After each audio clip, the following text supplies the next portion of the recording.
Want to sound smarter instantly?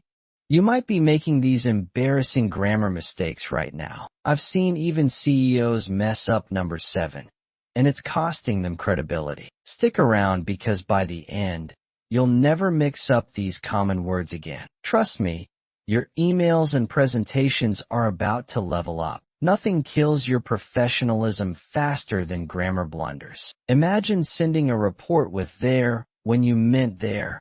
Your boss notices. Or worse, using affect instead of effect in a client pitch. These tiny errors make people question your attention to detail. But here's the good news.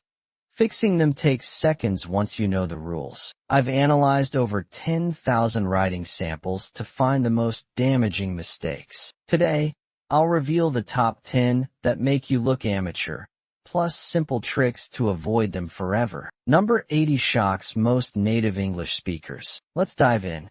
People often confuse your and your in writing. Your shows possession like your book, while your means you are. This mistake appears frequently in emails and texts. Always check which form you need. The difference is important for clarity. Many writers mix up there, and there incorrectly. There refers to a place like over there. There shows ownership like their house. There is short for they are. These words sound identical but differ. Proofreading helps catch these errors. Using its instead of its is a common error. It's always means it is or it has. It shows possession like the dog wagged its tail. This mistake occurs in formal writing too. Remember this simple rule. The apostrophe indicates contraction only. People frequently write should have instead of correct should have. This comes from mishearing should have in speech. The proper form is always should have. This error makes writing look unprofessional. Avoid it in all contexts.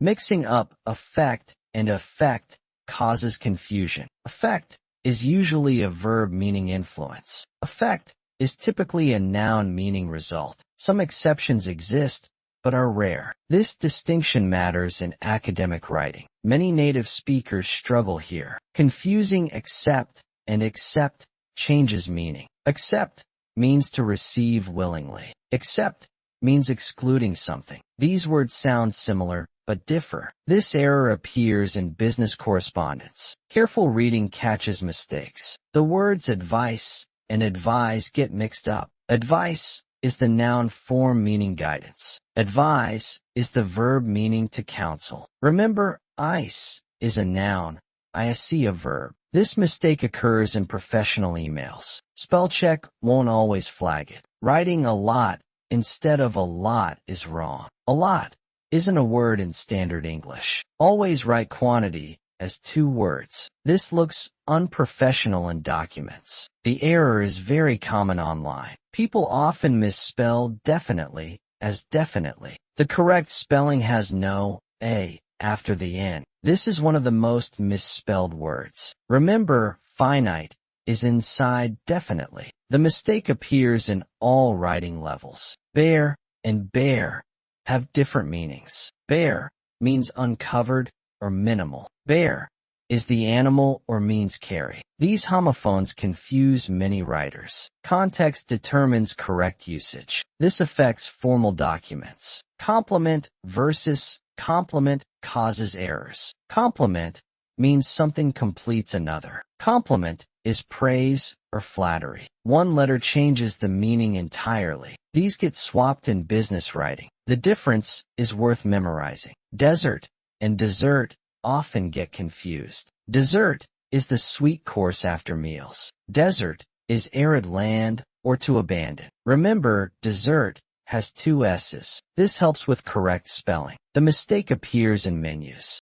Principal and principal differ greatly. Principal means main or school leader. Principle means fundamental truth. These get mixed up in formal writing. Remember, the pal is a person. This distinction matters in reports. Stationary and stationary confuse many. Stationary means not moving. Stationary is writing materials. One letter changes the meaning. This error appears in office contexts. Remember, E for envelopes. Peak and peak get swapped. Peak is the top of a mountain. Peak means a quick look. Peak means to stimulate interest. These homophones require attention. The differences matter in publishing. Than and then serve different purposes. Than is used for comparisons. Then indicates time sequence. This error appears at all levels. The words aren't interchangeable. Lose and loose are commonly confused. Lose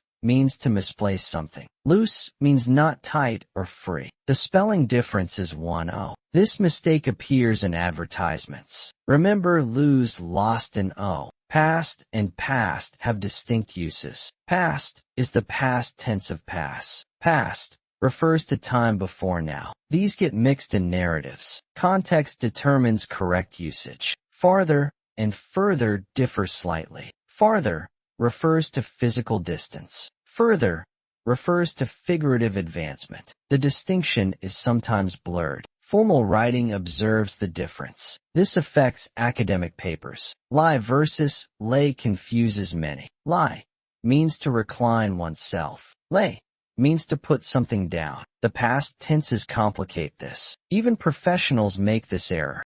Whose and whose get mixed up. Whose is short for who is. Whose shows possession like whose book. The apostrophe indicates contraction. This mistake appears in interviews. Proofreading catches this error. Everyday and everyday differ. Everyday is an adjective meaning common. Everyday means each single day. The space changes the meaning. This affects marketing materials. Allude and elude have different meanings. Allude means to reference indirectly. Elude means to escape or avoid. These words sound similar but differ. This error appears in literary analysis. The distinction matters in essays. Capital versus capital confuses many. Capital refers to cities or wealth. Capital is the government building. Remember, the O means one building. This mistake appears in news articles. Discreet and discreet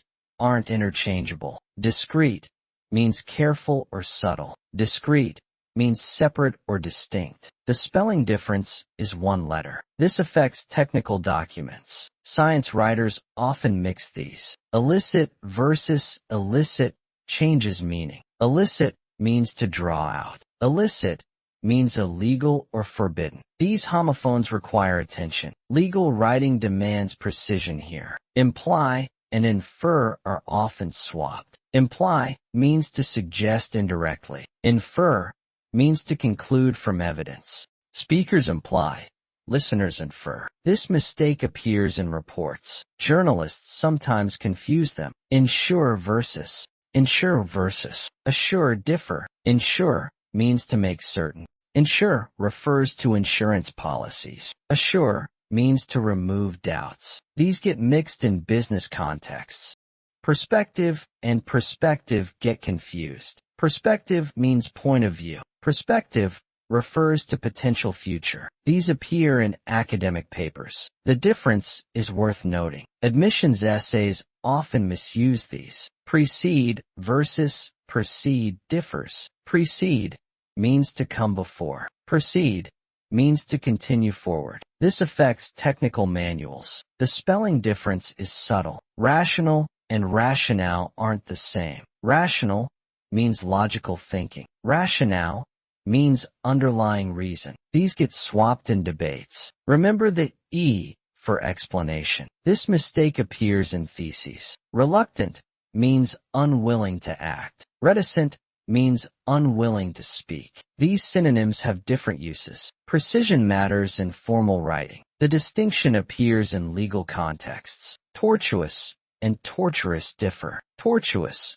means winding or complex. Torturous means painful like torture. These appear in medical writing. The extra R changes meaning. Clinical reports require precision. Urban refers to city areas. Urbane means sophisticated manners. These get mixed in profiles. Context determines correct usage. The mistake appears in magazines. Vain, and vain differ. Vain means conceited or futile. Vain shows wind direction. Vain refers to blood vessels. These homophones confuse writers. The differences matter in editing. Wary means being cautious. Weary means being tired. These adjectives get swapped. The meanings aren't related. This appears in fiction writing. Who versus whom confuses many. Use who for sentence subjects. Use whom for objects. This distinction is fading. Formal writing still observes it. Grammar checkers can help. A while is an adverb meaning briefly. A while is an article plus noun. These get confused in narratives. The space changes the function. This affects manuscript editing. Younger compares two things. Youngest compares three or more. These superlatives get misused. The error appears in resumes. Remember the est for groups. This mistake seems trivial but matters. Zealous means full of zeal. Jealous means envious of others. These get confused in speech. The meanings are distinct. Psychology texts require precision. Toward and towards are both correct. American English prefers toward. British English uses towards. This isn't an actual error. Consistency matters more here. Style guides differ on preference. None can be singular or plural. It depends on the noun referred to. This flexibility confuses writers. Grammar purists debate this. Modern usage accepts both forms. Grisly means horrifying or gruesome. Grizzly refers to the bear. These homophones differ. The spelling matters in nature writing. Outdoor magazines mix these. Hoard means to accumulate things. Horde means a large crowd. These nouns get confused. The difference appears in journalism. Historical novels require precision. Cite, and cite confuse many writers. Cite means to reference a source. Cite relates to vision. Cite is a physical location. These homophones require attention. Academic papers often mix them. Creek and creek sound identical. Creek is a squeaking sound. Creek is a small stream. This error appears in fiction. The spellings aren't interchangeable. Duel and duel have distinct meanings. Duel means double or two-part. Duel is a formal combat. Historical novels misuse these. The A version refers to pairs. Illicit is often confused with illicit. Illicit means to draw out. Illicit means illegal. These errors appear in court reports. The first letter changes everything. Phase and phase aren't the same. Phase means to disturb someone.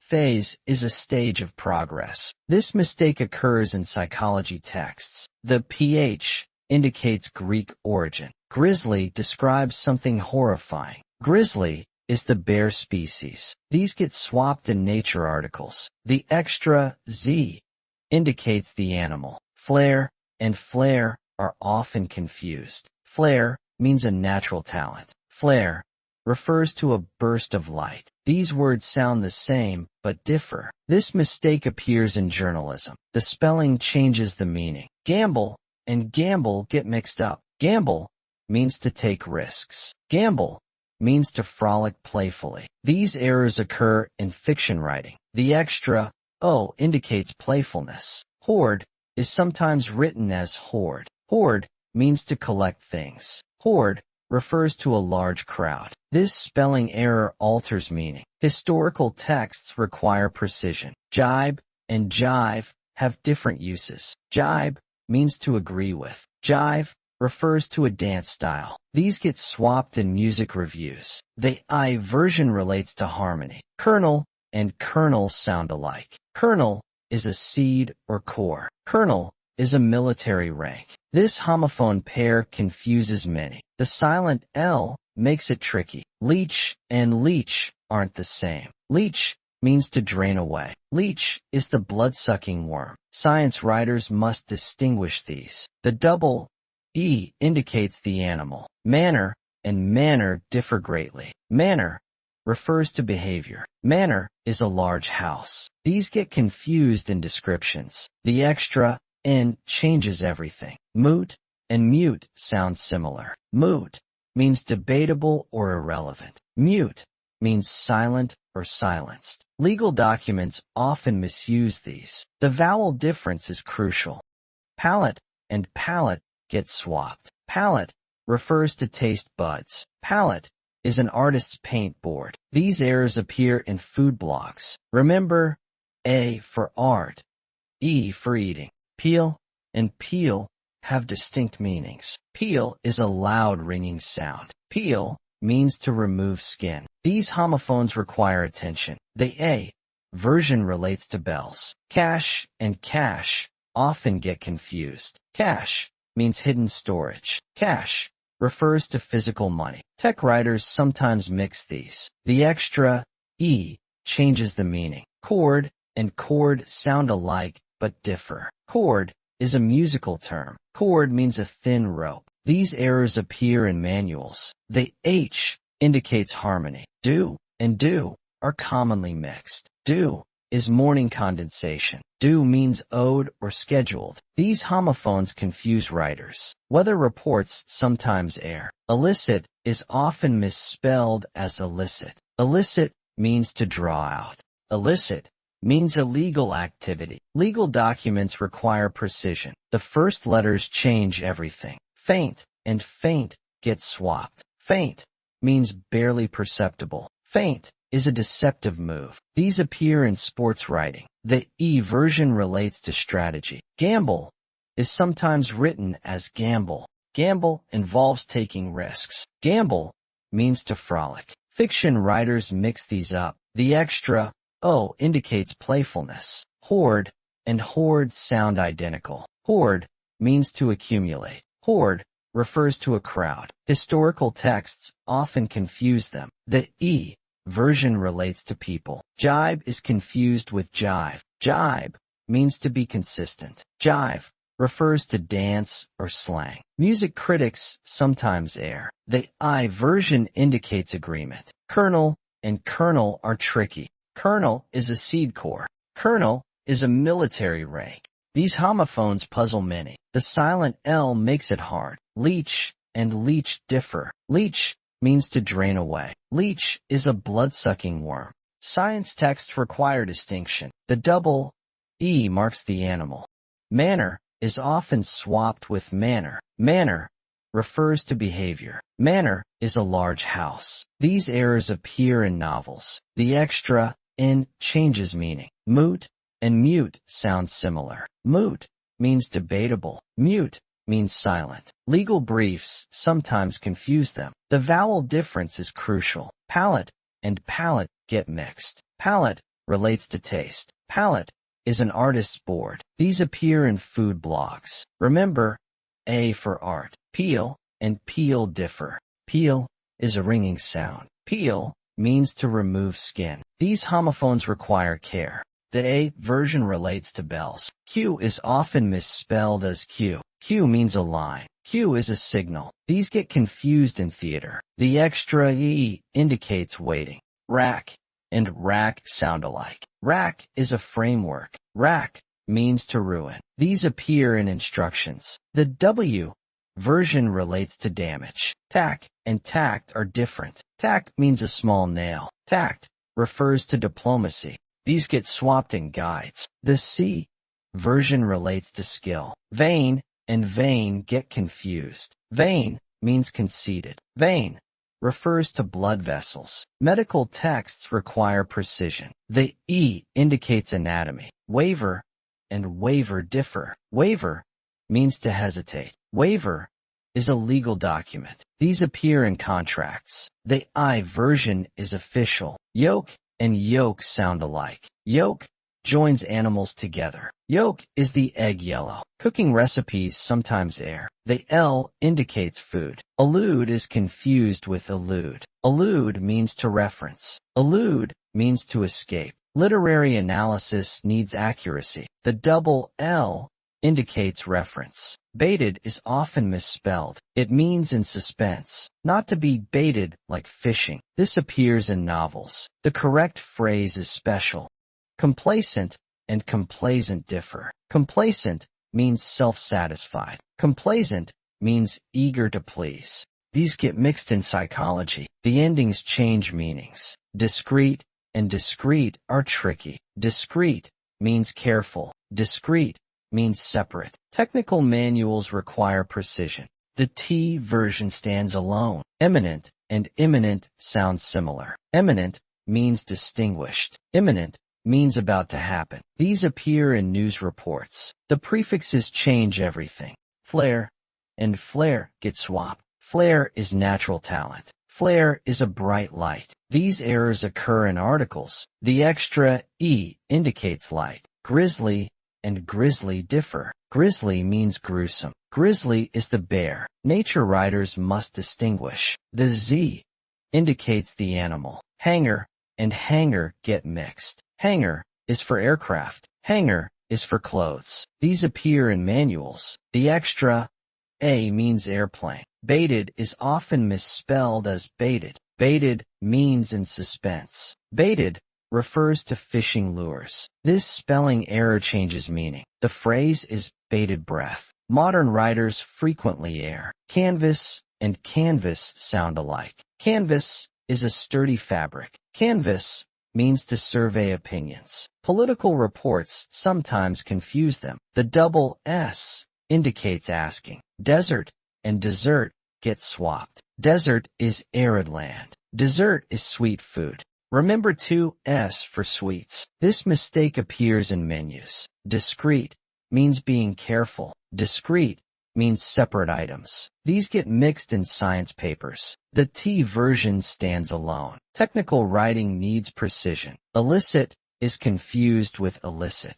Illicit means to draw out. Illicit means illegal activity. Legal documents require distinction. The first letters change everything. Farther refers to distance. Further means more advanced. These get swapped in essays. The U version relates to progress. Academic writing needs accuracy.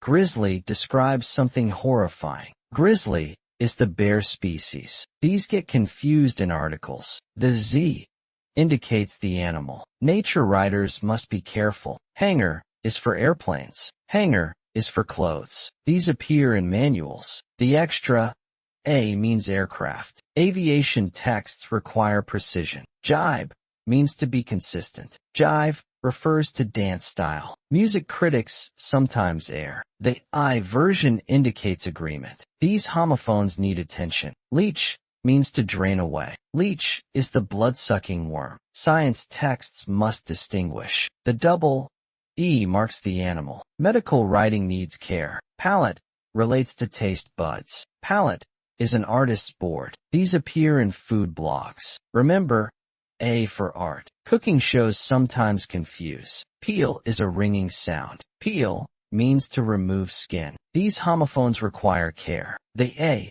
version relates to bells. Church bulletins often err. Rack is a framework. Rack means to ruin. These appear in instructions. The W version relates to damage. Construction manuals sometimes mix. Tack means a small nail. Tact refers to diplomacy. These get swapped in guides. The C version relates to skill. Business writing needs precision. Vein means conceited. Vein refers to blood vessels. Medical texts require distinction. The E indicates anatomy. Nurses sometimes misspell. Waiver means to hesitate. Waiver is a legal document. These appear in contracts. The I version is official. Law firms must be careful. Yolk joins animals together. Yolk is the egg yellow. Cooking recipes sometimes err. The L indicates food. Chef blogs often confuse. Allude means to reference. Allude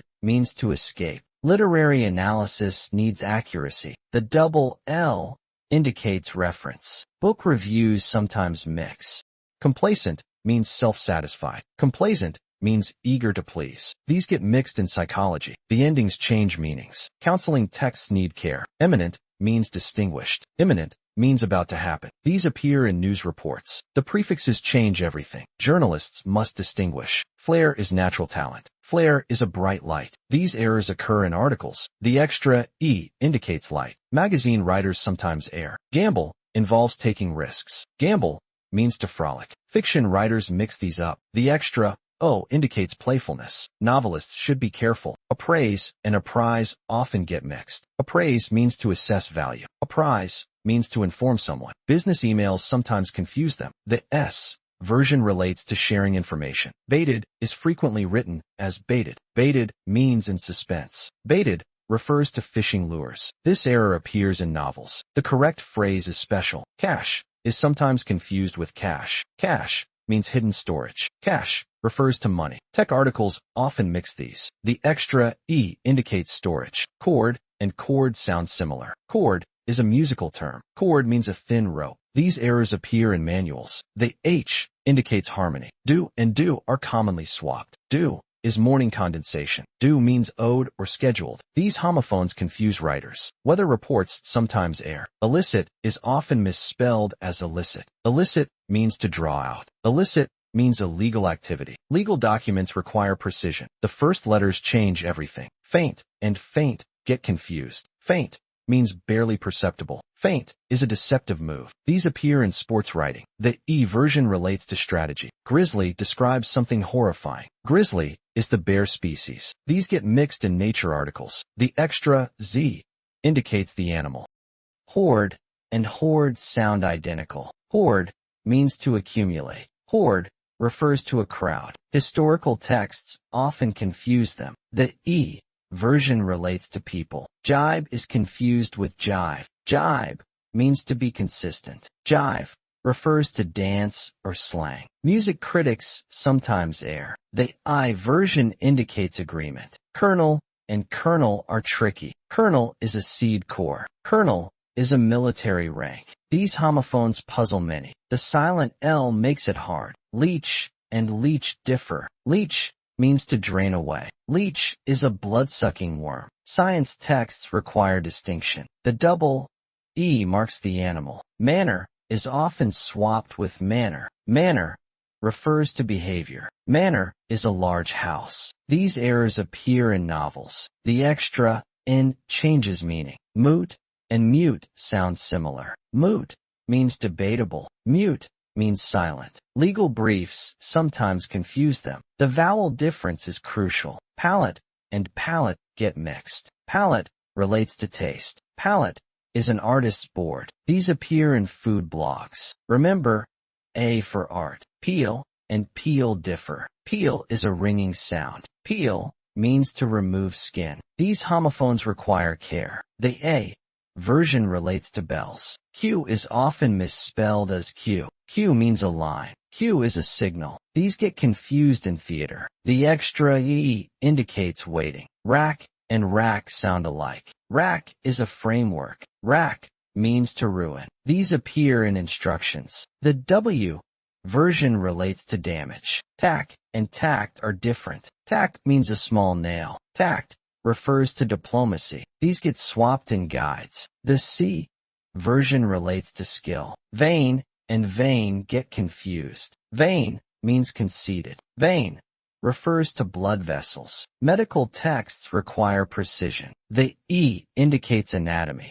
Waiver and waiver differ. Waiver means to hesitate. Waiver is a legal document. These appear in contracts. The I version is official. Yolk and yolk sound alike. Yolk joins animals together. Yolk is the egg yellow. Cooking recipes sometimes err. The L indicates food. Allude is confused with allude. Allude means to reference. Allude means to escape. Literary analysis needs accuracy. The double L indicates reference. Complacent and complaisant differ. Complacent means self-satisfied. Complaisant means eager to please. These get mixed in psychology. The endings change meanings. Discreet and discreet are tricky. Discreet means careful. Discreet means separate. Technical manuals require precision. The T version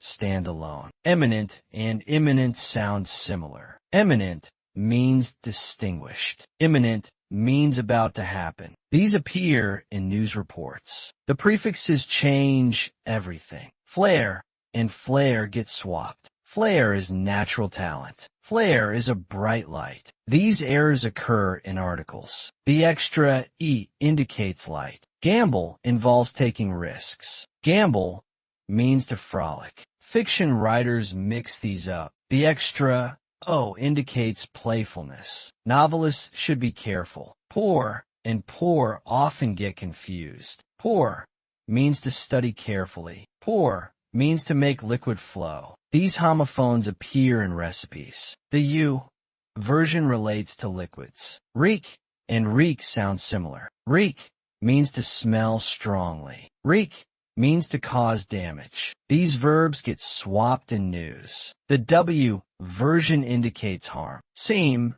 and seam are sometimes mixed. Seam is a stitching line. Seam means to appear as. Tailoring guides require precision. The double E indicates appearance. Tier and tire differ greatly. Tier is a level or rank. Tire means to become weary. These errors occur in manuals. The E version relates to energy. Vial and vial sound alike. Vial is a small container. Vial means extremely unpleasant. Medical texts must distinguish these. The E ending changes meaning. Wary and weary get confused. Wary means being cautious. Weary means being tired. These adjectives appear in novels. The extra E indicates exhaustion. Yolk is not the same as yolk. Yolk joins animals together. Yolk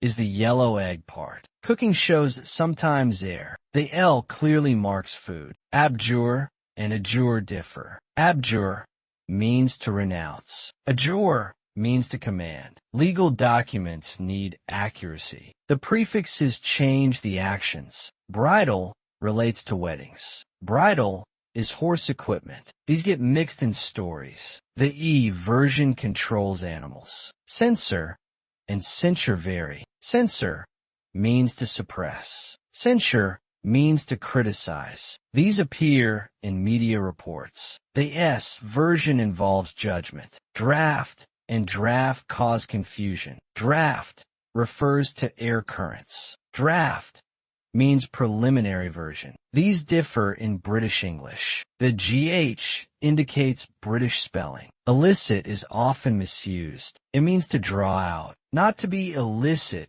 meaning illegal. Psychology texts require care. The first letters are crucial. Phase means to disturb. Phase is a time period. Science writers sometimes err. The PH indicates stages. Guild and guild differ. Guild means to cover in gold. Guild is an association. These appear in history books. The U version relates to groups. Historic and historical vary. Historic means important. Historical means from history. These get swapped in museums. The endings change significance. Ingenious means clever. Ingenuous means naive. These adjectives confuse many. The U version indicates innocence. Loath means reluctant. Loathe means to hate. These verbs get confused. The E changes the meaning. Mantle is a shelf. Mantle is a cloak. These nouns appear in decor. The E version covers shoulders. Naval relates to ships. Naval is a belly button. These get mixed in anatomy. The E version is bodily. Ought is often misspelled. It means moral obligation. Not to be ought meaning anything. These appear in ethics texts. The GH is silent but present. Peak is a mountaintop. Peak means a quick look. Peak means to provoke. These homophones need context. The Chew version involves interest. Wrapped means engrossed. Wrapped means covered. These get confused in stories. The W version involves covering. Taught means stretch tight. Taught is past of teach. These appear in school reports. The GH indicates learning. Troupe is a group. Troupe is performers. Theater programs sometimes err. The U version is artistic. Vice is a bad habit. Vice is a clamping tool. These get mixed in workshops. The S version is mechanical. Wretch means miserable person. Wretch means to vomit. These nouns appear in medicine. The R version is physical. Yoke joins animals together. Yolk is the egg yellow. Cooking recipes sometimes there. The L indicates food. Abjure means to renounce. Adjure means to command. Legal documents need accuracy. The prefixes change the actions. Bridal relates to weddings. Bridle is horse equipment. These get mixed in stories. The E version controls animals. Censor and censure vary. Censor means to suppress. Censure means to criticize. These appear in media reports. The S version involves judgment. Draft and draft cause confusion. Draft refers to air currents. Draft means preliminary version. These differ in British English. The GH indicates British spelling. Illicit is often misused. It means to draw out, not to be illicit, meaning illegal. Psychology texts require care. The first letters are crucial. Phase means to disturb. Phase is a time period. Science writers sometimes err. The PH indicates stages. Guild and guild differ. Guild means to cover in gold. Guild is an association. These appear in history books. The U version relates to groups. Historic and historical vary. Historic means important. Historical means from history. These get swapped in museums. The endings change significance. Ingenious means clever. Ingenuous means naive. These adjectives confuse many. The U version indicates innocence. Loath means reluctant. Loathe means to hate. These verbs get confused. The E changes the meaning. Mantle is a shelf. Mantle is a cloak. These nouns appear in decor. The E version covers shoulders. Naval relates to ships. Navel is a belly button. These get mixed in anatomy. The E version is bodily. Ought is often misspelled. It means moral obligation. Not to be ought meaning anything. These appear in ethics texts. The GH is silent but present. Peak is a mountaintop. Peek means a quick look. Peek means to provoke. These homophones need context. The Chew version involves interest. Wrapped means engrossed. Wrapped means covered. These get confused in stories. The W version involves covering. Taught means stretch tight. Taught is past of teach. These appear in school reports. The GH indicates learning. Troupe is a group. Troupe is performers. Theater programs sometimes err. The U version is artistic. Vice is a bad habit. Vice is a clamping tool. These get mixed in workshops. The S version is mechanical. Wretch means miserable person. Wretch means to vomit. These nouns appear in medicine. The R version is physical. Baited is often written as baited. Baited means in suspense. Baited refers to fishing lures. This error changes the meaning. The correct phrase is special. Canvas and canvas sound alike. Canvas is a sturdy fabric. Canvas means to survey opinions. Political reports sometimes confuse them. The double S indicates asking. Desert and dessert get swapped. Desert is arid land. Dessert is sweet food. Remember 2S for sweets. This mistake appears in menus. Discreet means being careful. Discrete means separate items. These get mixed in science papers. The T version stands alone. Technical writing needs precision. Illicit is confused with illicit. Illicit means to draw out. Illicit means illegal activity. Legal documents require distinction. The first letters change everything. Farther refers to distance. Further means more advanced. These get swapped in essays. The U version relates to progress. Academic writing needs accuracy. Grizzly describes something horrifying. Grizzly is the bear species. These get confused in articles. The Z indicates the animal. Nature writers must be careful. Hangar is for airplanes. Hangar is for clothes. These appear in manuals. The extra A means aircraft. Aviation texts require precision. Jibe means to be consistent. Jive refers to dance style. Music critics sometimes err. The I version indicates agreement. These homophones need attention. Leech means to drain away. Leech is the blood-sucking worm. Science texts must distinguish. The double E marks the animal. Medical writing needs care. Palate relates to taste buds. Palate is an artist's board. These appear in food blogs. Remember, A for art. Cooking shows sometimes confuse. Peel is a ringing sound. Peel means to remove skin. These homophones require care. The A version relates to bells. Church bulletins often serve as a communication tool.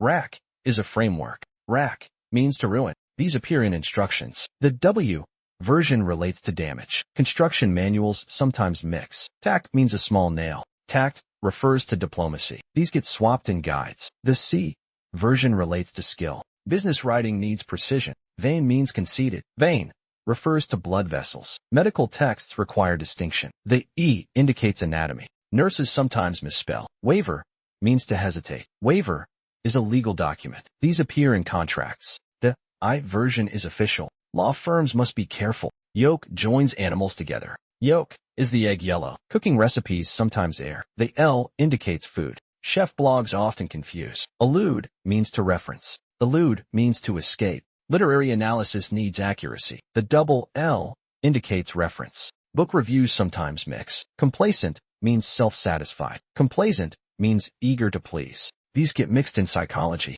The endings change meanings. Counseling texts need care. Eminent means distinguished. Imminent means about to happen. These appear in news reports. The prefixes change everything. Journalists must distinguish. Flare is natural talent. Flare is a bright light. These errors occur in articles. The extra E indicates light. Magazine writers sometimes err. Gamble involves taking risks. Gamble means to frolic. Fiction writers mix these up. The extra O indicates playfulness. Novelists should be careful. If you caught yourself making any of these mistakes, don't worry. Now you're part of the 5% who actually know the difference. Drop a comment with the mistake that surprised you most. Want me to roast more grammar fails?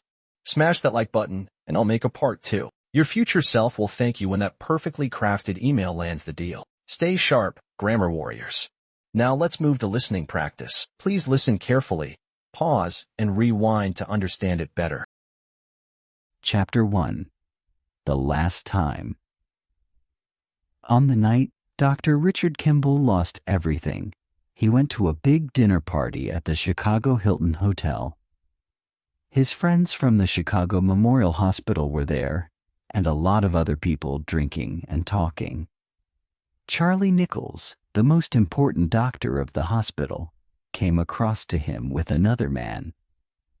"Richard," he said, "I want you to meet Dr. Alex Lentz. Alex is working on the new drug, RDU-90. You know, he's doing all those tests for Devlin McGregor." "Alex, this is Richard Kimble." "Hello," Kimble said, but he was thinking, "I've seen 3 damaged livers this week.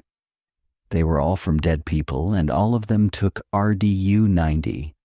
But in his report, Lentz says the livers are all healthy. That's very strange." "Charlie says you want to talk to me sometime, Dr. Kimble," Lentz said.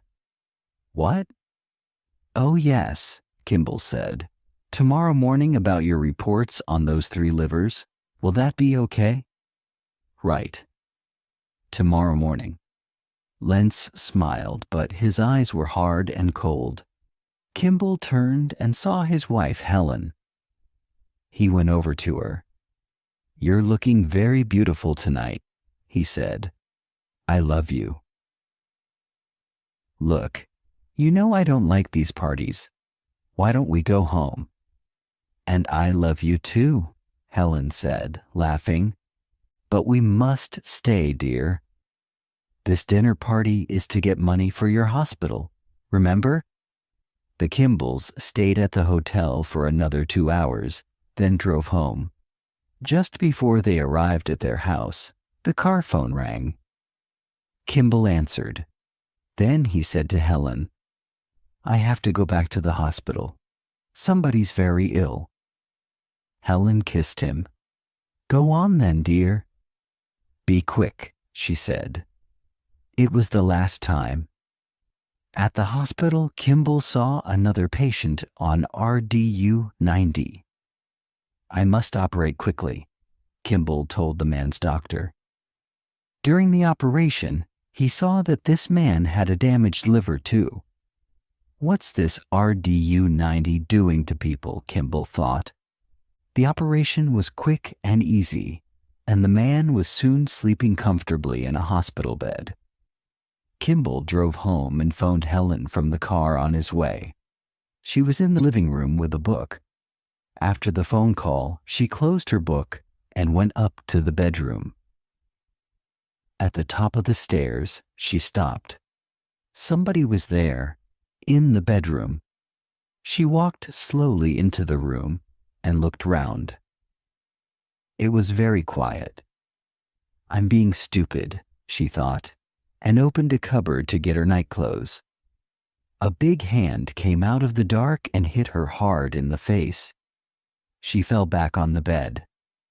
There was a man in the room, very big, dressed in black. She got to the phone. It was in her hand. The man shot her in the leg. She screamed. She tried to speak into the phone. Then the man fired again, straight at her head, and everything started to go black. She couldn't see. She couldn't speak. Chapter 2. A One-Armed Man. When Kimble arrived home, he looked for Helen in the living room. Then he went up to the bedroom. Helen? He called. Helen? She didn't answer, but the light in the bedroom was on. Then Kimble saw the man, and he ran in. He hit the man hard, and his gun fell on the floor. The man tried to get the gun, but Kimble held onto his arm. It felt cold and hard. He pulled the man's arm, and it came off. An artificial arm. The man looked at Kimble. Dark eyes, dark hair. The man hit him hard, and Kimble fell to the floor. The man took the artificial arm and ran out. After a few minutes, Kimble moved a little and opened his eyes. Helen was talking into the phone. Richard, he's trying to kill me, she was saying. Kimble went to her. Her voice went very quiet. Her head fell back on the bed. There was blood everywhere. Oh, Helen, Helen, Richard said, and touched her face. Richard. Hold me, hold. Her voice died away. The phone fell from her hand. On the phone, somebody said, Hello? His name is Richard, you said. Richard? Hello? Hello? Helen was dead. Richard knew it. He sat next to her body on the bed and started to cry.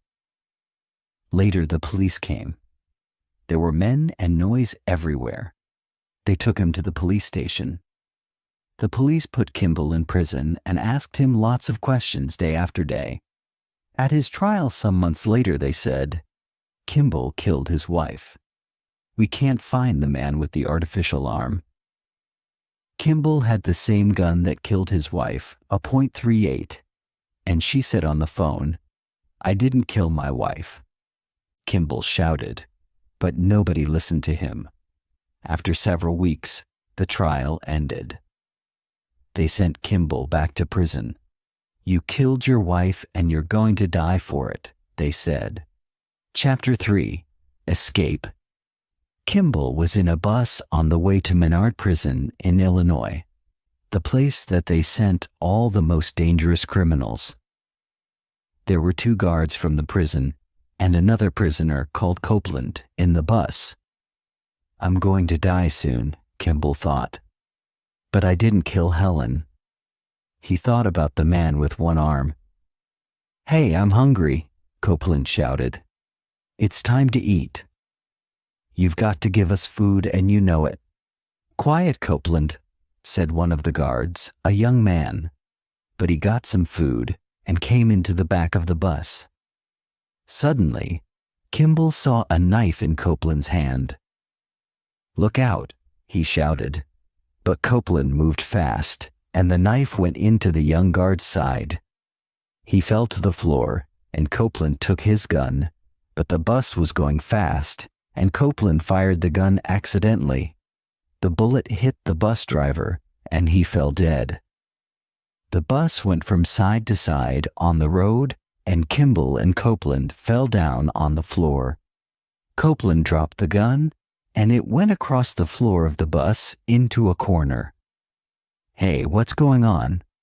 The other guard, an older man, shouted and came into the back of the bus.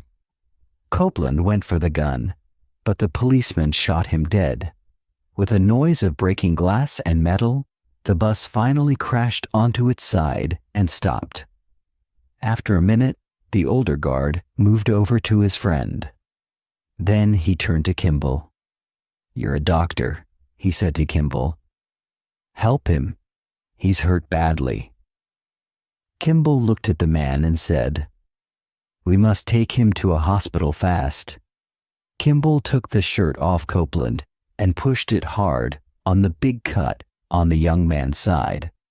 "This'll help," he said. Kimble heard a noise outside, and the bus started to shake. "Where are we?" he asked. The noise grew louder, and the bus was shaking harder. The guard looked out of the window into the night. "Oh no!" he shouted. Kimble looked too. They were on a railway line, and the light of a train was coming very fast towards them. The bus started to shake harder and harder as the train came nearer. Kimble ran to the back doors of the bus. He shouted, "Give me your keys, quick." He thought, "But do I want to live?"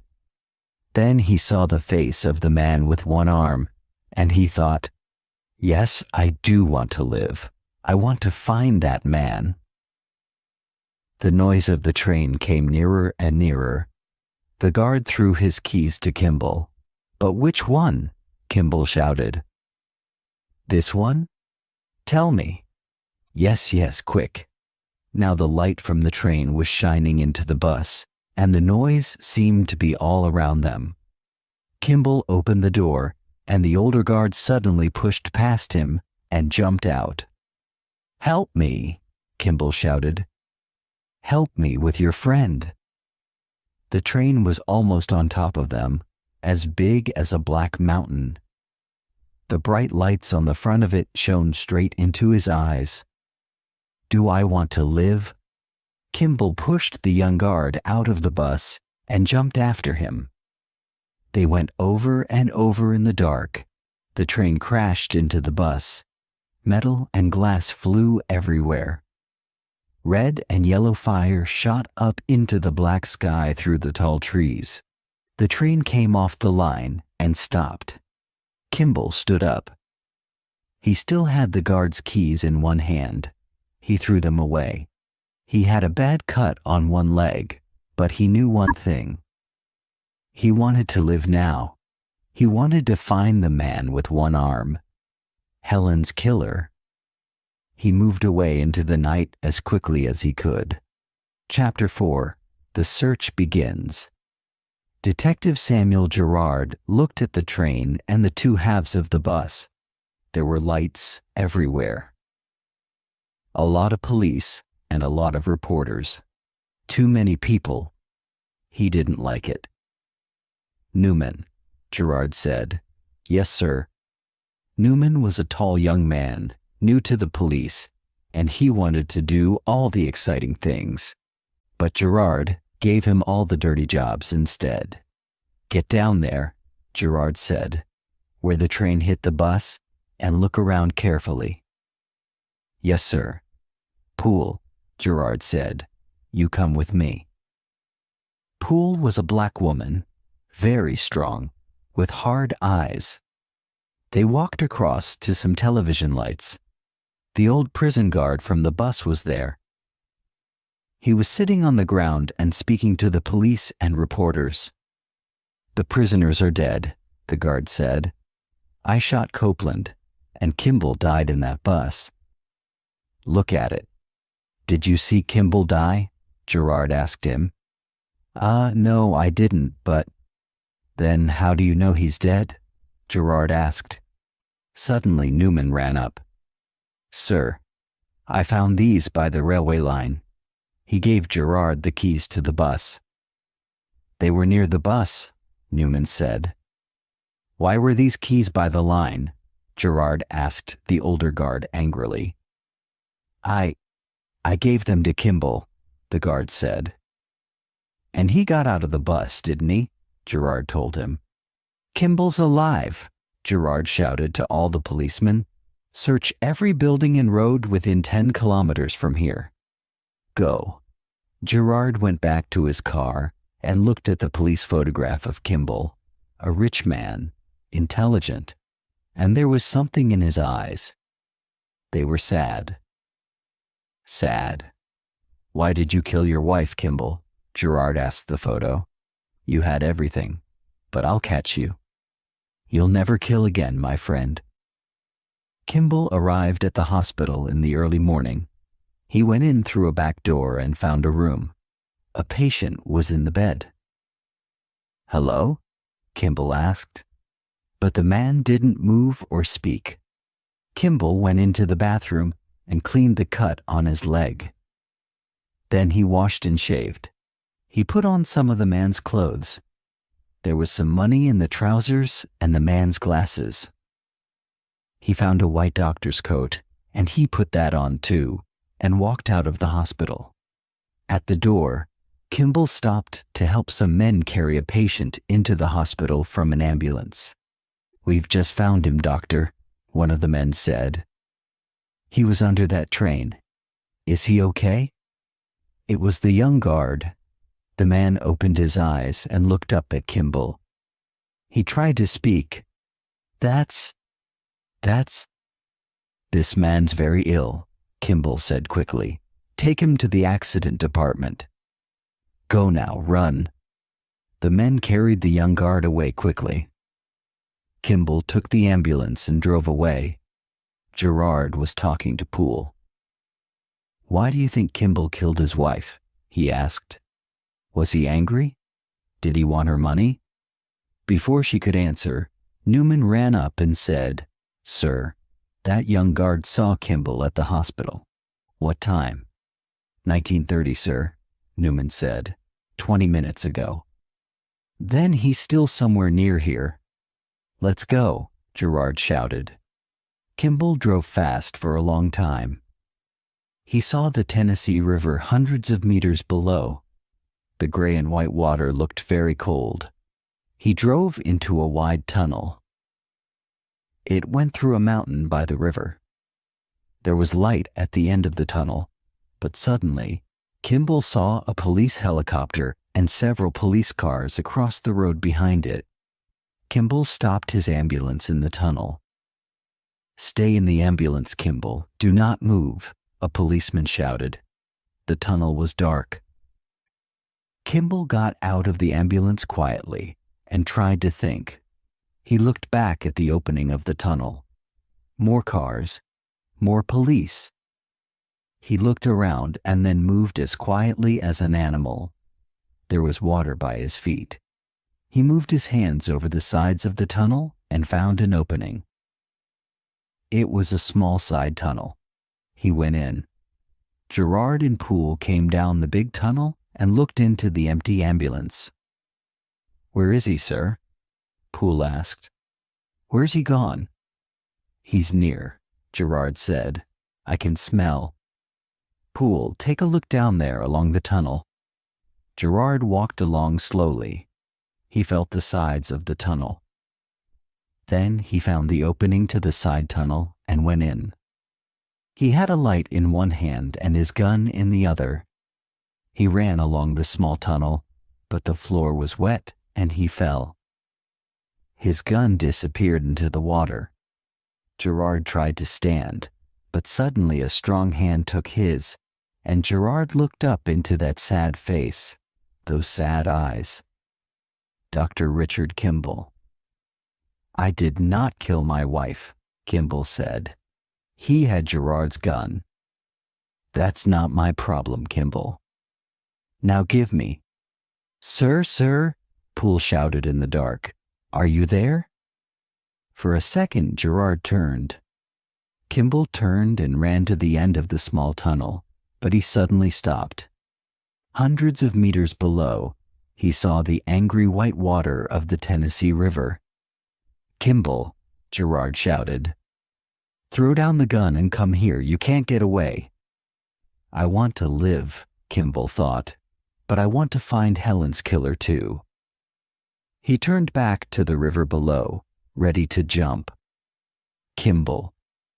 No, Gerard shouted. You'll kill yourself. Stop, Kimble. But he jumped down into the cold, dangerous water far below. Chapter 5. Help for Richard. Now I know Kimble did it, Gerard told Poole. I saw it in his eyes, and then the man jumped. A policeman came up to Gerard. We've searched the river, sir, he said. There's nothing, no body. Look again, Gerard said coldly. Oh, sir, there's nothing. The fish ate him. So find the fish, Gerard shouted. Kimble hit the river hard. He sank down into the cold, dark water, which pushed and pulled at him. He fought against it and finally surfaced. He reached for a tree branch, but the current carried him away too quickly. After a long time, the river slowed down, and Kimble managed to climb out. Exhausted, he lay on the riverbank and slept for hours. When he woke, he walked to the nearest town. In a shop, he stole some hair dye. Then, in a garage restroom, he dyed his hair and cut it short. Outside, he saw a small bus with a holidaying family. He noticed it was from Chicago and silently climbed onto the roof. He wanted to go home. Hours later, the bus stopped at a cafe. Kimble, shivering from the cold, got down and went inside to buy some hot food. The waitress was friendly and smiled at him, but he avoided eye contact with the other customers, fearing they might recognize him. Then a news report flashed on the TV in the corner, showing his police photo. This is Richard Kimble, the killer, a voice announced. He died today in the Tennessee River after... Kimble quickly left the cafe and ran down the road. A car pulled up beside him and stopped. Was it the police? The car door opened and the nice waitress asked, "Where are you going?" "Chicago," Kimble replied. "Get in." She smiled. They arrived in Chicago early the next morning. At the train station, Kimble called a friend, Walter Guthrie. "Richard," Guthrie exclaimed. "What are you doing?" "Where are you? This is really dangerous, you know." "I need money, Walter," Kimble said. "I can't do that," Guthrie responded. "I have to think about my job and family. Don't come to me, or I'll have to call the police." Kimble hung up. In his office, Gerard listened to the call. He had all of Kimble's friends' calls recorded and said, "So he's alive. And he's in Chicago." He looked at Newman and Poole. "Don't tell anyone. We'll get him." Kimble's next stop was Charlie Nichols. He waited near Nichols' house until he saw his car pull in. "Charlie," Kimble called out, and Nichols stopped. "Richard." So you didn't die?" Nichols stammered. "I need some money, Charlie," Kimble said. "Here." Nichols handed him all the cash he had. "I'll get you more." "Take this too." He gave Kimble his coat. "Thanks, Charlie," Kimble said. "I have to go. Call me, Richard. I'll always help you." "You know that, don't you?" Nichols smiled. Meanwhile, Gerard went to Kimble's house. He wanted to learn everything he could about him. As he stood in the bedroom, he recalled Helen's last words. "Richard, he's trying to kill me." Maybe there had been someone else in the room, and maybe she had been trying to warn Richard. He also remembered what Kimble had said in the tunnel. "I did not kill my wife." Gerard shook his head. "That's not my problem," he muttered. Chapter 6. Reports. After he spoke to Nichols, Kimble went to Cook County Hospital. He quickly found the department for patients with artificial limbs. Then he went to the cleaners' rooms. He found an open cupboard and took one of the cleaners' green coats with a name and hospital number on it. Then he left the hospital and went to a shop to buy some green trousers and some shoes. After that, he found a cheap room to stay in. A woman and her son lived in the house. The woman took Kimble's money without any questions. The room was at the bottom of the house. It was cold and dark, and Kimble couldn't see the street. He felt very tired, and he wanted it to be ready for the next day, so he went to bed and slept. Gerard and Poole went to see Charlie Nichols in his office. "I saw Richard 2 days ago," Nichols said quickly. "What did he want, Dr. Nichols?" Gerard asked. He didn't like Nichols's face. It was too good-looking, too smooth. "Help." Nichols smiled. "I gave him some money and my coat." "Dr. Nichols," Gerard said angrily, "if you see Kimble again, tell him to come to me. That's the best help you can give him." "Never." "I always catch them, you know," Gerard said. "Always." When they were in the car, Gerard said to Poole, "Watch Nichols and tell me everything he does. Everywhere he goes, okay?" The next evening, Kimble went to work at the hospital as a cleaner. He washed the floors and slowly moved nearer and nearer to the department for artificial limbs. "Where's Rudy?" Kimble turned and saw a young woman doctor. "Oh, Rudy's ill," Kimble said. "I'm doing his job tonight." The doctor went away. Kimble went into the offices. He wanted to read some reports and to learn about artificial limbs. Kimble turned quickly and saw a woman.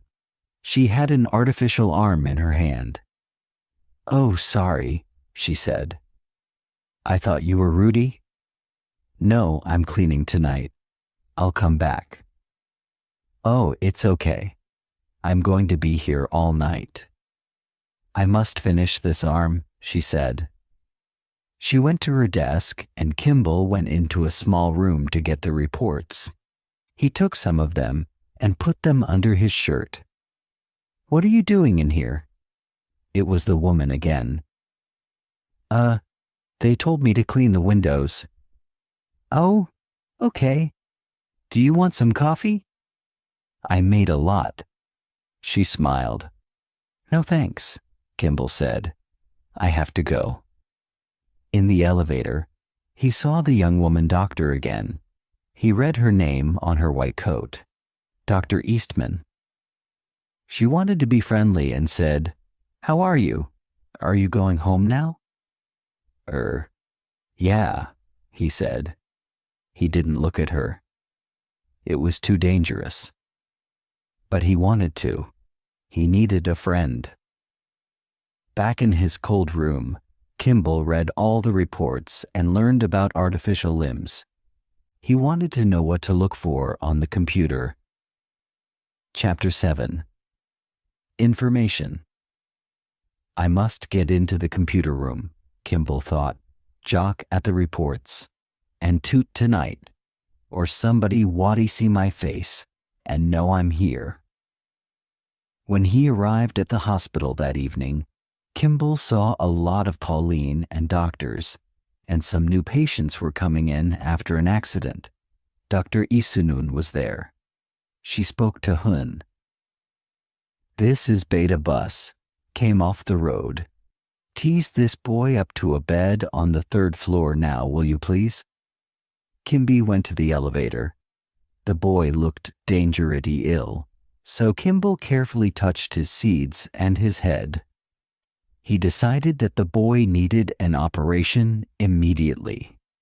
He wrote some information for the doctors on the boy's report, then took him strangled to the operating theaters on the 4th floor of the hospital. From the 4th floor, Kimble net quickly to the computer room in the artificial limbos department. He needed to describe Helen's killed, so he put into the U-puter, man, 35 to 40 years, white right arm. The computer answered, number of people, 75. 75, Kimble said. I must give it more information. He put in home Chicago. The computer answered, number of people, 21. I don't have time to find 21 people, Campbell thought. I do what, T? Then he remembered, I broke the top of the man. Perhaps he got a new one here. He put into the computer, broken arms, January 21st to February 1st. The computer answered, number of people, 5. Kimble wrote the 5 names on a list and left the computer room. Outside, Dr. Eastman stopped him and said, I went to see that boy, but he wasn't on the 3rd floor. You took him straight to the operating theaters on the 4th floor, didn't you? Why? How did you know he needed an operation? She asked him angrily. You told me, Campbell said. No, I did not, she said. Stay here. I'm going to get the police. But Kimble pushed past her and ran for the door. Gerard sat at home and thought about Kimble. He came back to Chicago to find the nun with one arm. Why? 2 answers to that one. First, perhaps Kimble didn't kill his wife. He wants to find the man and bring him into the police. Okay. But second, perhaps Kimble paid this wand to kill his wife and it went wrong. Kimble went to prison, but this man didn't. And now Kimble wants to find him and kill him. The phone rang. It was Poole. We've found where Camby's living. We brought a young man to the station tonight. He sells drugs. He saw Kindle's photo, and he says Campbell lives in his house. Right. I'll be there, Gerard said. He went to the young man's house and looked around the Solly room. He saw the reports from the artificial limbs department at Cook County Hospital. I'll get you soon, Kimble, he thought. When Kimble came home, he saw the poshy car in front of the house. He turned and walked quickly away into the darkness. He stayed in a cheap hotel that night. Then, in the morning, he started to phone the 5 men on his list. The first 3 were not the man that he wanted.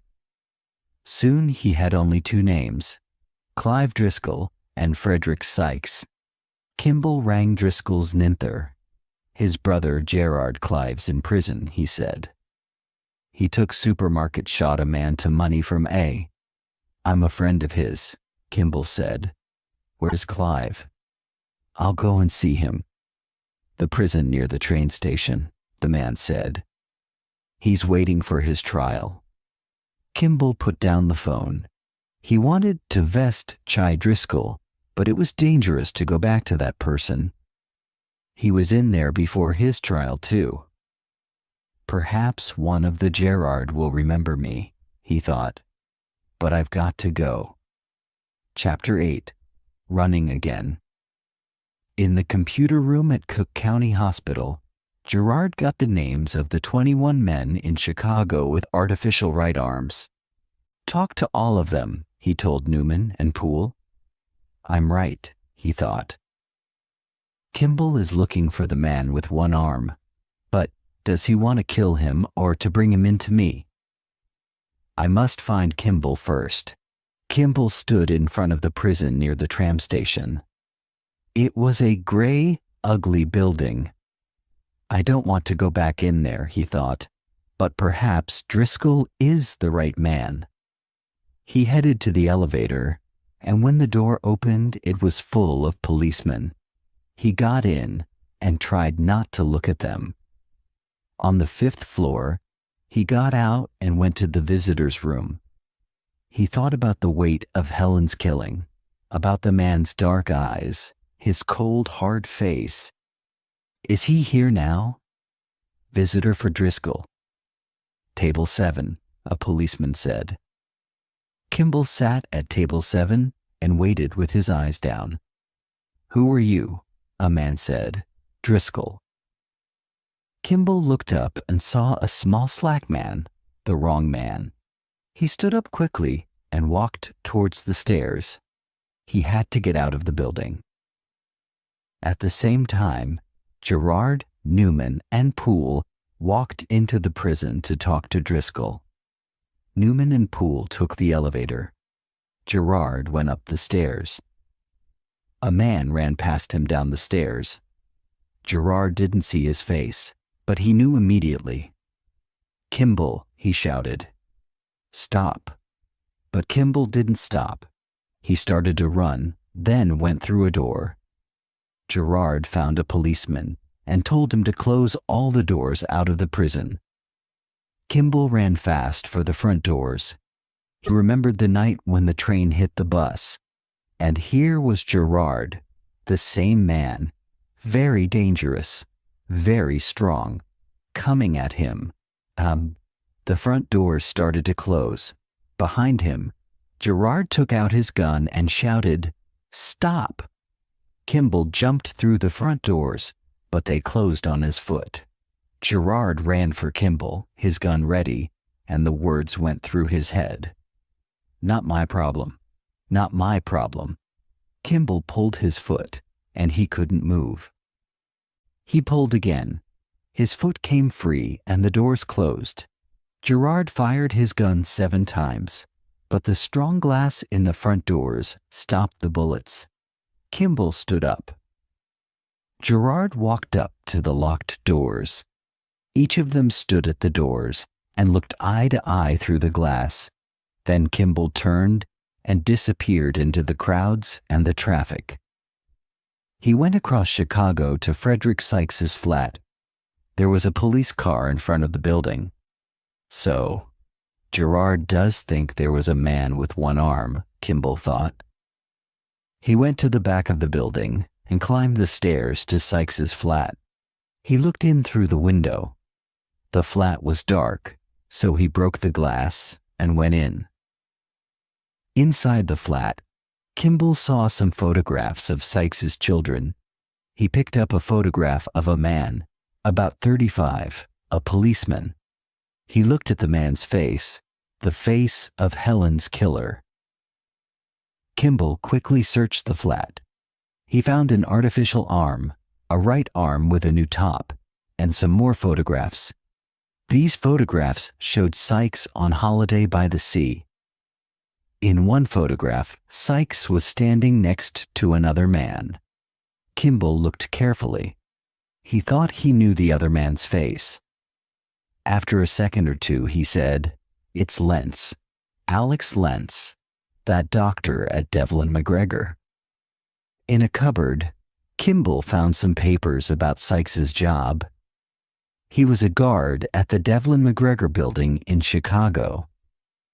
Now he understood everything. Lentz and the other people at Devlin McGregor wanted Kimble to die because he knew that RDL-40 damaged people's livers. He was still alive only because he went back to the hospital that night, and Helen died instead of him. Helen, oh Helen, he said. For the 1000th time, Kimble wanted to die too. But then he thought, no, it's better to live and catch this man. He picked up the phone and rang Gerard. "Kimble here," he said. Everybody in Gerard's office jumped. Poole immediately started to search for the number that he was calling from. "Are you coming in, Kimble?" Gerard asked. Poole already had the first two numbers. "I didn't kill my wife," Kimble said. "Not my problem," Gerard said. "Where are you?" 4 numbers now. Kimble was in the south of the city. 15 seconds, Poole said quietly. "I must find some more things first," Kimble said. Gerard looked at Poole. He started to speak slowly. "Now listen to me, Kimble. I'm going to—" "Kimble!" Kimble shouted. Gerard said. He put the phone down. "Did you get the number?" he asked. Poole inquired. "Where is he?" "Sykes' flat," she said. "We have a car there now." Chapter 9. Finding the right answers, Gerard, Newman, and Poole walked into Sykes' flat and looked around.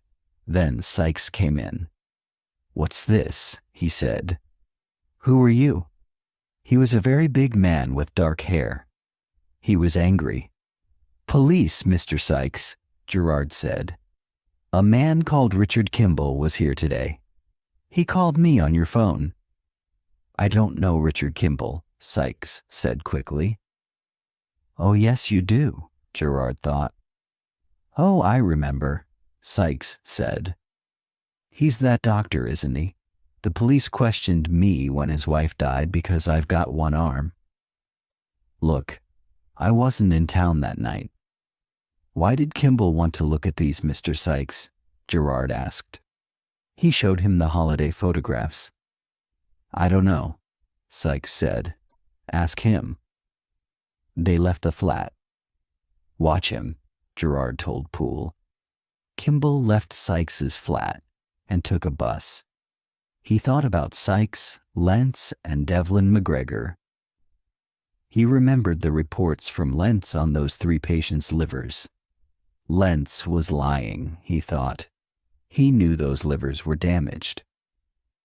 "Devlin McGregor can make lots of money from RDU-90, but I knew the drug was dangerous, so they wanted to kill me. Lentz paid Sykes to do it," he thought. Kimble phoned Charlie Nichols. "Charlie, I've found Helen's killer. Lentz paid a man to kill me because I knew RDU-90 was dangerous. Where is Lentz? I must find him." Nichols did not say anything for a minute. "I'm sorry, Richard. Lentz is dead." "He had a car accident last year," Kimble thought. "How can I catch Sykes now?" Then he remembered. "I sent a piece of those 3 livers to Kath Walland. She's a very good doctor, and I wanted her to look at the livers too. Perhaps she still has the pieces. I'll go and see her." In his office, Gerard spoke to Poole. "We're going to see Nichols.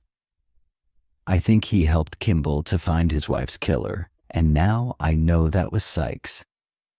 "Where's Newman?" "Here, sir," Newman said. Gerard gave him the photo of Sykes on holiday with the other man. "I want this other man's name, and find the phone records for Kimble and Sykes for the past 2 years. Did they talk on the phone?" "Sykes put a gun in his jacket. Lentz gave me some money to kill Kimble that night," he thought. "But Kimble got away, and I killed the woman. Too bad." Sykes drank some whiskey. Kimble went to prison, and that was okay. But now he's out, and he's trying to get me. Sykes drank some more whiskey. So now I have to finish the job. He left the flat. Chapter 10. Liz Kimble entered the Chicago Memorial Hospital by a back door and spoke to an old friend, Mr. Roosevelt. He worked in the reports department and had all the papers on RDU-90 ready for Kimble. Then Kimble went to see Kath Walland. "Richard," she said, smiling. "It's you." "Kath," he said. "Please help me." In his office, Newman looked at the photograph of Sykes and the other man. He wanted to do a good job for Gerard. He looked carefully at the man's shirt and read, CMH. Newman thought, C for Chicago and H for hospital. Yeah, Chicago M Hospital. M for Memorial. Kimble's hospital. He left the office and went straight to the hospital. Gerard and Poole spoke to Nichols at the Chicago Hilton Hotel. He was at a big meeting for Devlin McGregor. Gerard showed Nichols the photograph. Do you know these men, Doctor? Gerard asked. One of them is Frederick Sykes. He works at Devlin McGregor.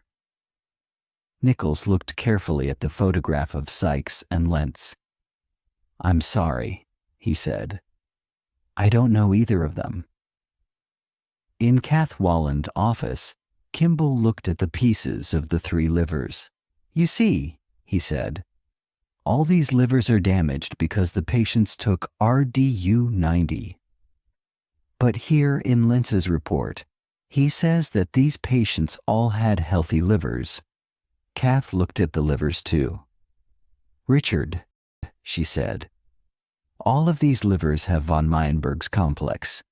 It's very unusual for 3 patients to have it at the same time. Lentz used the same liver for all his reports. Now you can tell the police that Lentz was lying about the livers and wanted to kill you because you realized that RDU-90 was dangerous. Kimble read lots of other reports about livers and RDU-90. Kath, he asked, when did Lentz die? Which month? Oh, she said, in August, last year. Why? There are reports here from October, November, and December. Von Meyenberg's complex is in less than 10% of the livers, Kimble said. He found the list of the names of the people who had money in Devlin McGregor. One of them was Dr. Charles Nichols. Newman phoned Gerard from the hospital and told him the name of the man in the photograph, Alex Lentz. And sir, Newman said, Kimble was here an hour ago and took some reports about RDU-90. A man here, Roosevelt, gave me some more information. Kimble and Nichols both worked with Lentz. Nichols, Gerard said.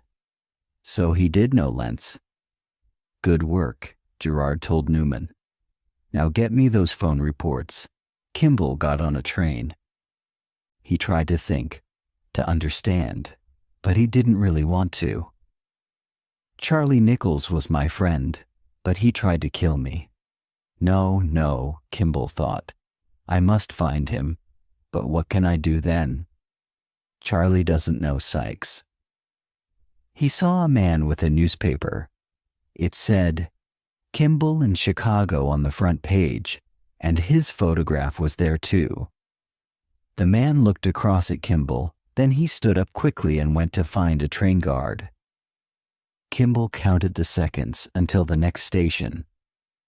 How much longer? Suddenly, somebody was standing in front of him. He had a gun. Sykes.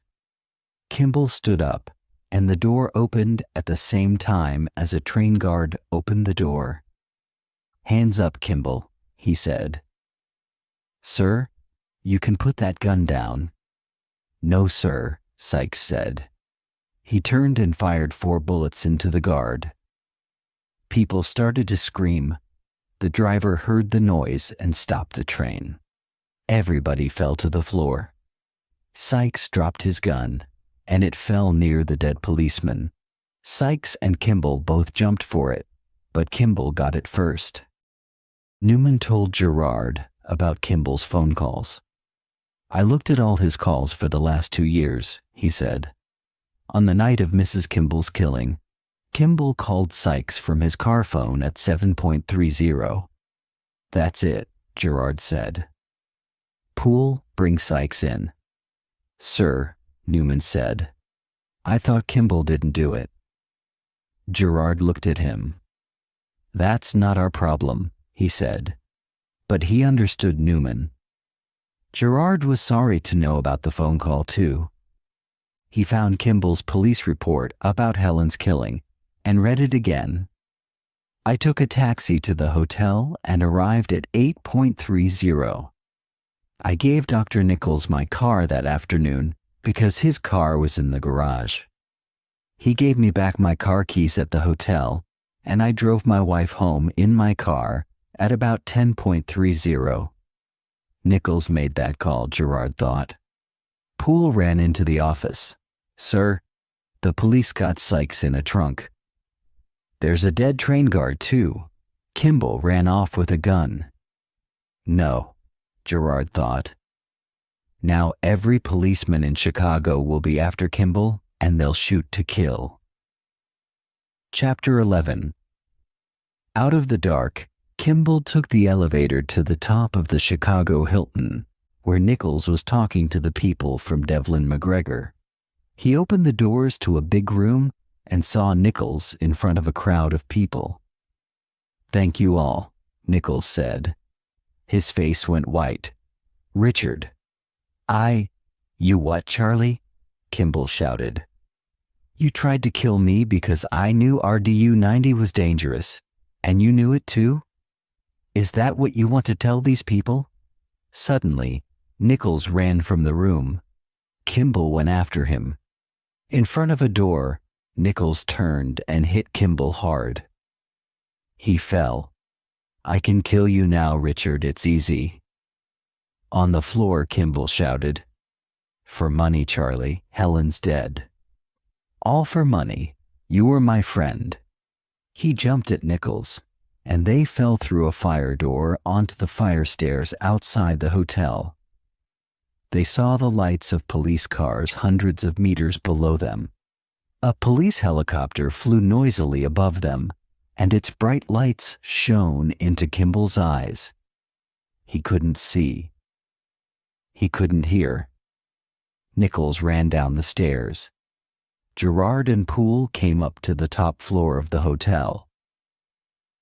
They saw a lot of people around the open fire door. They went through there, a man shouted. Gerard ran out into the noise and lights of the helicopter. He saw a man with a gun inside it.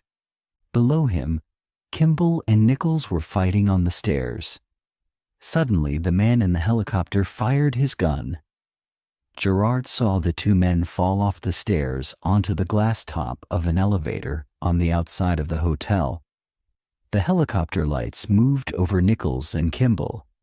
Gerard saw them fighting on the elevator, two small black shapes far below.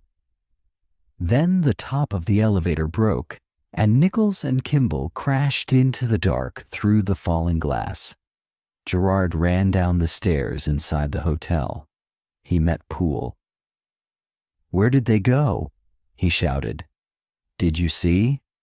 5th floor, Poole shouted back. Gerard and Poole ran down to the 5th floor. They opened a door into a dark, wet room. Above them, big bags of dry washing moved slowly along strong metal lines to the washing machines. Each machine was 10 meters long and full of hot water. Gerard told Poole to go quietly along under one line while he walked between them. Kimble, are you there? He shouted. I know about Sykes and about Nichols. Suddenly, a big bag came fast toward his head, and Gerard jumped away. Kimble, Gerard shouted as he moved slowly along. I know Nichols had your car, and he phoned Sykes on the night your wife died. Gerard stood between the hot washing machines and thought, perhaps Nichols is in here. Perhaps he's listening to me too. He shouted, Kimble, it's okay. Come out now. Kimble listened to Gerard. He wanted to stop running. He moved nearer to the sound of Gerard's voice. Poole walked under a line of bags. She turned quickly when one of the bags came at her from behind. She jumped away, then held her gun in front of her and tried to see Kimble in the dark and wet. She heard Gerard shouting and stopped to listen. Another bag hit her hard on the head, and she fell to the floor. Charlie Nichols walked silently up behind her, took her gun, then moved back into a dark corner. Kimble found Poole on the floor and knew that Nichols was near. He walked carefully along the side of the washing machine and looked around. Kimble saw a man between the two machines. He was walking toward him. It was dark, and the man had a gun. Was it Gerard? Was it Charlie? Which man wanted to kill him? He didn't move. He didn't make a sound. The man came nearer, holding the gun out in front of him. He spoke. Kimble. It was Gerard. Then Nichols came fast at Gerard out of the dark. He had Poole's gun in his hand. Kimble thought quickly. "Hey, Charlie," he shouted. Nichols was surprised. He stopped. Kimble pushed one of the big bags at Nichols. It hit him in the face and he fell hard. His gun flew away into the darkness. Gerard turned and saw Kimble. Gerard's gun came up. Kimble looked into his cold, hard eyes. He didn't move. He looked at the gun. Gerard smiled. "It's all finished, Kimble. It's okay now. I know Sykes killed your wife, and I know Nichols paid him. Come with me." Kimble looked down at Nichols. He felt his head carefully. No blood. "He's okay," he told Gerard. "And I found Poole. She's okay too." "We'll go now, Dr. Kimble," Gerard said. "You know, you have good hands." "A doctor must have good hands." Kimble smiled. It was all finished. Now he could start to live again.